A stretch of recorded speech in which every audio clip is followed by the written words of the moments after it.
When we took this on, we knew it was a massive undertaking. It's the biggest launch in the history of the company.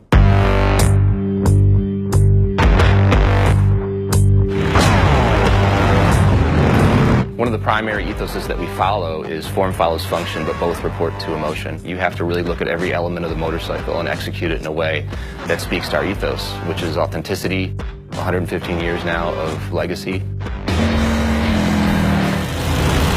It was exciting and a little scary, designing brand new product and bringing in the latest technology and the features, but we need to retain the lineage, the DNA, the styling cues, and keeping what makes a Harley a Harley. We wanted to bake in the soul of a Harley-Davidson motorcycle, and we talked to customers around the world and kind of pick their brains about what they'd like to see from the next generation cruiser from Harley-Davidson. They want tradition, but they also want technology. They wanted to experience the best of both worlds, and that's what these motorcycles deliver. There's 8 models in the lineup. Each model has a defined personality, if you will. It's about fit and it's about attitude, and they each have their own unique feel, and it will be different for each customer. They'll find the bike that they'll fall in love with. These are game-changing motorcycles. Everything about these motorcycles is an improvement over what our current bikes are. People's minds are blown. The Milwaukee 8 is our first 4-valve big twin powertrain. It is the best D-twin we've ever made. We did some benchmark testing against our current twin-cam high-output 103. That Milwaukee 8 rider is going to be 3 bike lengths ahead of the twin-cam rider from 0 to 60. From 60 to 80, you gain another bike length. It's a substantial difference in terms of acceleration and power.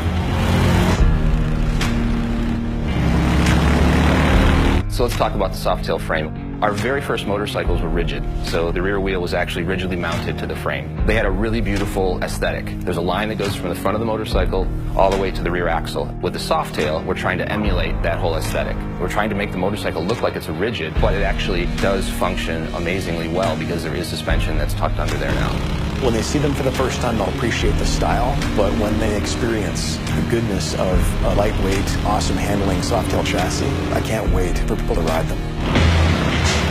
One of the things we've achieved, I think, is a perfect balance of the best of Softails and the best of Dynas. That classic hardtail look, that hidden suspension, right? But we've also brought in the best handling. We've married the look and the performance into one architecture that will serve all the customer needs. Most bikes have lost in the range of 30 pounds. The bikes feel lighter, they're easier to move around in your garage, more nimble, more flickable when you're on the road. These are the best cruiser bikes that Harley's ever built. It's amazing, absolutely amazing, the work that's been done and what we've achieved, because the bikes are beautiful, they're executed just in such a premium way. And then they just ride. They ride amazingly well.